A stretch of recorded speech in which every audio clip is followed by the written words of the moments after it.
Ah monsieur, vous pouvez pousser s'il vous plaît, je dois passer là. Bah quoi, t'as pas la place pour passer Mais là? non, j'ai pas la place, tu prends tout l'escalier là, d'où j'ai la place. Oh, c'est bon, qu'est-ce que tu vas faire? Qu'est-ce que tu vas faire? Alors tu fais quoi maintenant? C'est bon. Hein, tu fais quoi? C'est bon, Allez, dégage. Allez, c'est ça. Allez, trace. Ah monsieur, vous pouvez pousser s'il vous plaît, je dois passer là. Quoi, t'as pas la place pour passer Mais là? non, j'ai pas la place, tu prends tout l'escalier là. Déjà, comment tu C'est me bon, parles là? non mais c'est Hein? bon, c'est bon. Ok, je te connais pas, tu parles pas comme ça.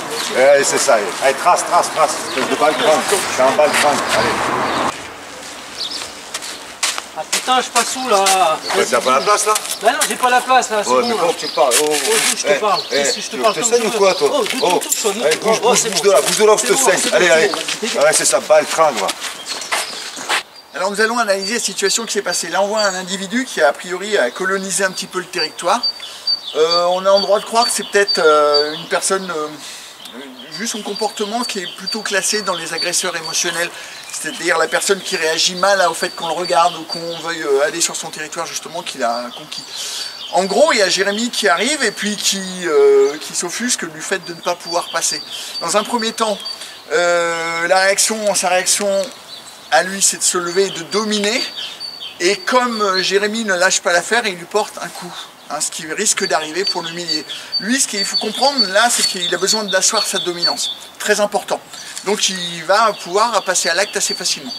Dans la deuxième situation, Jérémy a préféré se soumettre. Alors c'est mauvais pour l'ego, mais c'est souvent bon pour le corps. C'est-à-dire qu'on peut survivre quelquefois quand on ravale son ego et qu'il vaut mieux différer la chose. Surtout que là, il faut voir une chose, c'est que Jérémy était en position dominée et lui en position dominante, puisque haut. Donc c'est très facile de prendre un coup de pied ou de prendre un mauvais coup dans cette situation-là.